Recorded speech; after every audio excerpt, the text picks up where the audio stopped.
In this video, we're going to show you how to easily fix your leaking valve cover by removing your old valve cover gasket and correctly installing a new one so you don't have any oil leaks anymore. Let's get to it. If the side of your engine is caked in oil and dirt, you'll probably have a leaking valve cover gasket. And the only way to fix this is by replacing it. The first step is to remove the air filter that prevents access to the valve cover. Just unscrew the clamps and bolts and take it off, but be careful dirt or debris doesn't fall into the carburetor, as this could cause serious issues. So it's best to cover it with a nitrile glove. Better safe than sorry. To take off the valve cover, we'll need to remove these smaller valve cover bolts, but not these big ones. Those are cylinder head bolts. So stuff that's mounted on those bolts like this wire and harness cover can stay in place. Other parts like this clamp do need to be taken off, as they are mounted on the smaller valve cover bolts that we'll need to remove. And the same goes for that one in the back, preventing the wire and harness from moving around and scraping through the wire and insulation. Disconnect all hoses attached to the valve cover and secure any cables or linkages that might be in your way to the side. You can simply use some tape to do so. Then remove those clamps and wires, but be careful if they are a bit stuck. Old plastic gets brittle and might break if you put too much force on it. Then remove all the bolts. It doesn't matter in which order you take them out. Just make sure you've removed them all before you start pulling on the valve cover. Like in our case, there's one hidden behind the valve cover underneath this wiring harness, which makes it really hard to see and reach. A trick you can use if your valve cover has different types of bolts and washers is to use a piece of scrap paper or cardboard you have laying around. Then draw the shape of the valve cover on it with front and rear indicated and simply push the bolts through in the right spot. Now you can easily remember where they came from. Now, normally the valve cover will come off without much of a fight, but if they've used a liquid gasket instead of a solid one like in our case, then it might be stuck on there pretty good. First, try to wiggle it loose by hand or use a rubber mallet to tap the valve cover loose, but be careful not to whack it too hard or it might crack or dent depending on the material.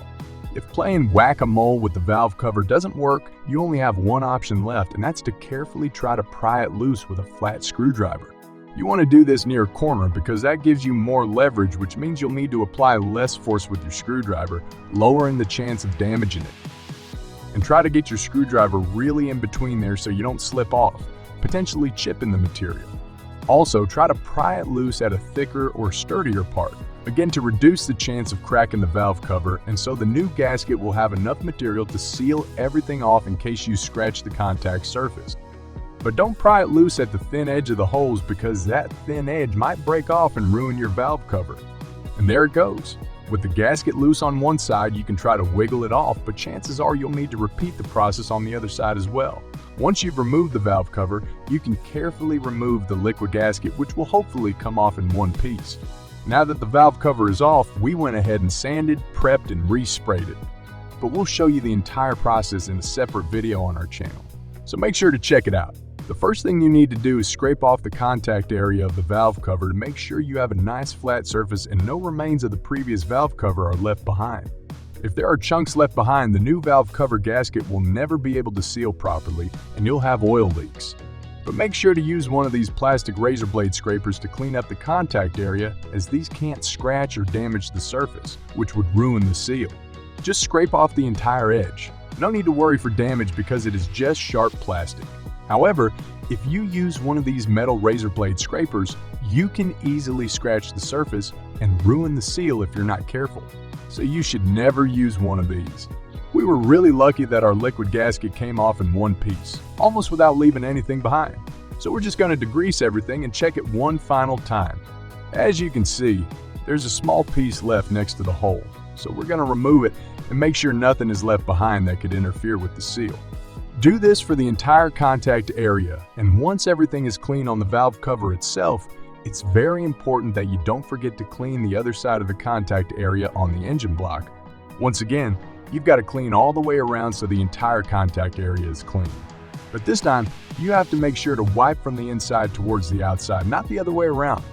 If you do, debris might fall into the valves and clog the oil return ports, which can cause damage to your engine. So remember, from the inside towards the outside.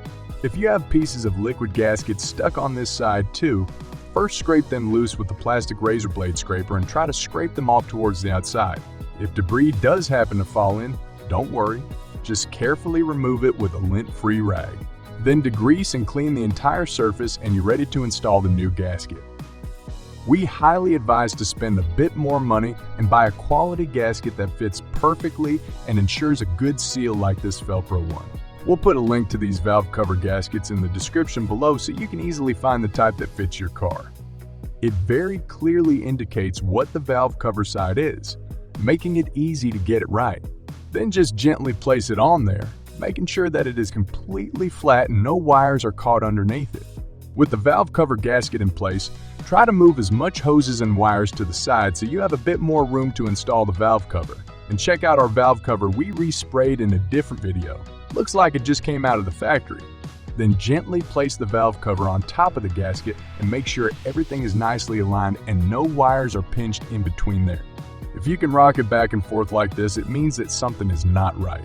So there's probably a wire pinched under the valve cover or the gasket is not properly aligned. In our case, one of the wires in the back got stuck between there and prevented it from getting in place.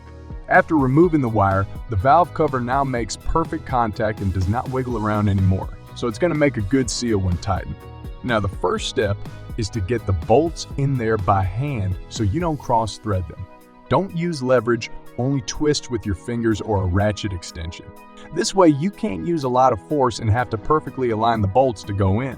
When you use the trick with the piece of scrap paper like we showed you in the beginning, you can easily put the bolts back in the right spot.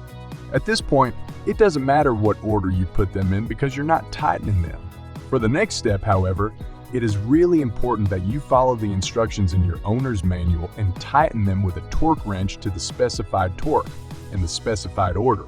When tightening the bolts to the right torque, you generally need to follow a spiral pattern, starting in the center and crossing over and going round and round, each time one bolt further from the previous pass. Our Jeep's valve cover needs to be tightened at 115 inch-pounds, but make sure to check your owner's manual for the correct torque setting. And once you're done, repeat it one more time as the first bolts will probably be looser again now that the rest is tightened. Now all that's left is to reinstall the brackets, hoses, and cables that you previously disconnected and admire the result. You can clearly see the characteristic bright blue gasket between there, which lets anyone know you took the time to install a quality seal for your valve cover and not a liquid one that might not seal properly and is a pain to remove afterwards. Now all that's left to do is take the protective cover off the carburetor and reinstall the air filter. Tighten the clamps and bolts so it's nicely secured and you're done. Just look at that result.